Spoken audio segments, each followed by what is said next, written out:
Hey guys, welcome to my secret channel where I'll be talking about my plans to retire in the next 2 to 6 years. I know it's quite a bit of a range, but I'll get into all the details, I promise. In this video, I'll be laying out all my assets and numbers to give myself and you, lucky you, an overview of 4 different FIRE futures for me. But before I get into the numbers, a little about myself. I'm a 34-year-old Asian gay guy, actually, in California who lives with his family at the moment. I know that's a lot to process, but let's process what that all means. First, I'm 34. That means I've been working for 11 years after graduating college. I've been working in the financial analysis and moved up into senior and manager roles. That means I've had decent income to save up. Second, I'm gay. This means my realistic options for kids of my own are through surrogacy or adoption. And I've personally been one to do surrogacy for a while now. And that also means money. Lots of money, about $200,000 per kid. But a big part of my FIRE plan is to potentially retire into raising kids and starting a family. Lastly, I'm an Asian guy living with my family, so that means I'm cheap and saving money? Okay, I'm actually not that cheap. I like to enjoy things and share experiences, but I do like to be intentional with money and not spend it on things I don't really care about. But for saving money, yes, my dad doesn't let me pay rent, and I've actually been saving quite a bit for a while now. With that out of the way, let's finally talk FIRE. Financial independence, retire early. I'm assuming you know the basics, so Google along if you get confused with anything. But I've been following all the Reddits, forums, and YouTube videos for the last 2 years, and I think it's finally time for me to document my journey and take you with me. Okay, so first order of business, expenses. How much do I plan to save every year after I retire? Actually, before that, how much am I even spending now?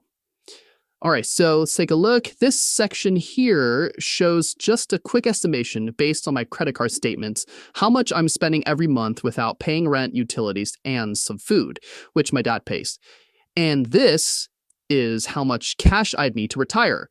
But that's not the future I'm going for. So this is more of a hypothetical, so to have an idea of what desperate FIRE would look like. Here is actually 5 different scenarios, which go from fattest on the left to Venus on the right. And I know, the spreadsheet is not clean by any means, but it works for me and has worked so far. I've essentially given up on the left null scenario, but I just have it as a reference point in my document encased. The other 4 are regular FIRE, regular FIRE, lean regular, lean, and super leave. And so I decided to focus on the middle 2, lean regular and lean, because they're just more realistic for me. But I just wanted to get a bunch of different scenarios and kind of min-max on this. Honestly, I just want to get out of the rat race, and this lean regular option I've coined as saver is enough for me. Now, I'll get into income and assets in more detail, but here's where that discussion starts to blend. I do own 3 properties currently, 1 condo, 1 townhome, and 1 single-family home. I know it sounds kind of impressive, but it's been a long journey. I can get into it more if you want, let me know. Otherwise, the focus is on my FIRE journey. So, saver. This option assumes that I live in the single-family home that I own, which is a 5-bed, 4-bath. The super saver assumes that I live in the townhome, which is the 3-bed, 2.5-bath. And these are the rent amounts of how much I currently pay on the mortgage, insurance, taxes, and then plus HOA for the townhome, and also the condo for the condo scenario. It doesn't include any maintenance costs. I estimated utilities, food, car, insurance, and with the super saver, I'm assuming I'd be more frugal. Saver assumes that I'll have my future kids taking lessons like music, sports, and whatnot. I currently don't have kids, technically. We can get into that technically part later if you want. Hint, hint, I'm a sperm donor. But I'm factoring in future kids for this lessons section. Now, I've reviewed these monthly totals against a bunch of websites that report average monthly expenses for families, and Super Saver is definitely on the very, very low side.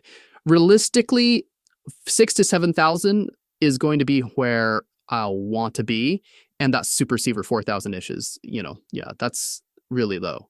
But since I would live in my own home, the rent is capped on properties 2 and 1 that I have, which can open up some money for the other categories. So yeah, I just have that there as a potential, again, super on the very lean end that I'm willing to accept.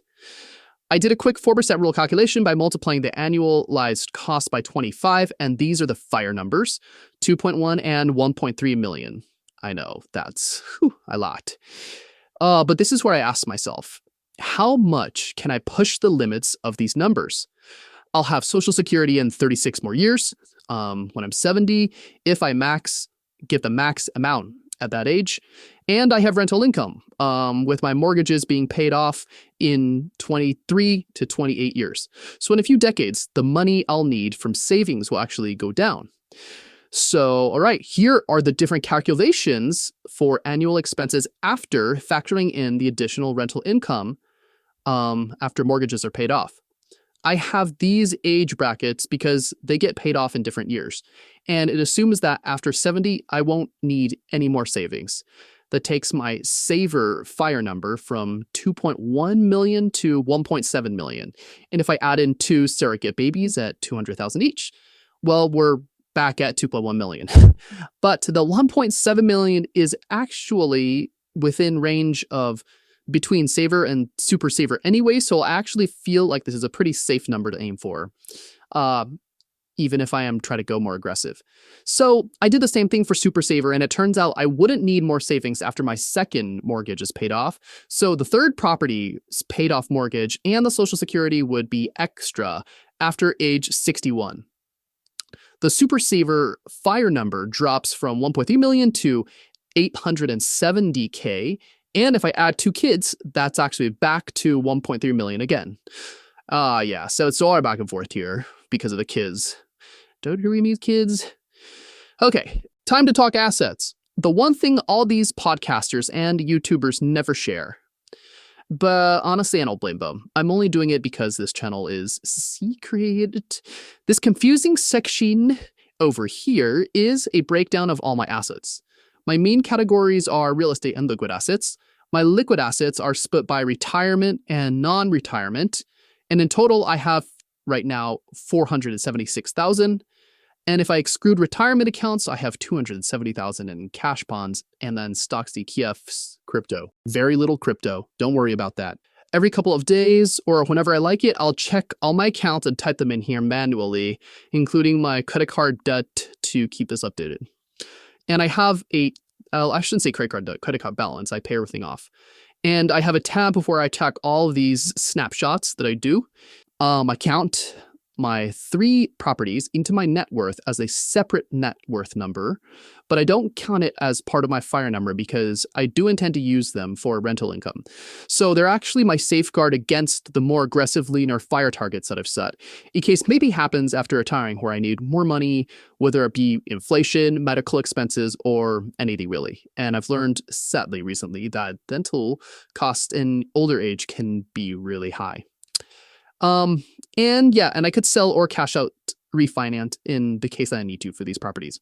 Anyway, my properties right now, they're valued at 2.3 million, and my current equity in them after what I owe is 1.1 million. This is paper wealth because a lot of that can get lost in taxes and commissions if I sell. So if I account for all that, the actual money I can get from selling everything now is 800,000, which brings me to my total current net worth of 1.28 million. And now that I think about it, that's kind of enough to sort of fire right now if I wanted, right? But now, I do want kids, and that does throw a wrench in everything. Plus, again, the intention to use my rental income. Anyway, back to this cool tab over here. I calculate how many years left I have until my fire target. And here's the Super Saver or lean. lean with 2 kids, lean regular without kids, and with kids, how much I need to retire, which I track in case I ever change my numbers, what percentage I am to getting there, and the estimated dates and ages for each. Whenever I recalculate this, I copy and hardcode paste the hot formula values to the bottom so I get this beautiful tracking. Now let's talk income. I currently have 3 different jobs. I do financial analysis for 3 big clients. My main client, I make $120,000 as a senior analyst. At my second, I make $150,000 and I coordinate a team of 2 analysts to support financial reporting. And at my third, I make $130,000. These are all annual, leading a team of 4 analysts, also doing finance. I work nights and weekends since these jobs are in different time zones, are generally flexible, and I'm on my work doing my main jobs off hours. So in total, these 3 jobs are making me $400,000 a year. Yeah, I know it sounds like a lot, and it's kind of crazy thinking about it, but I didn't start taking on more work until recently, so I'm still learning to manage all this stress. And again, I'm living in California, so I'm getting taxed like crazy. My rental income is also heavily taxed because of my new tax bracket. I only realized recently that I might be negative cash flow on my rentals after taxes and repairs, so my fire numbers may need reworking.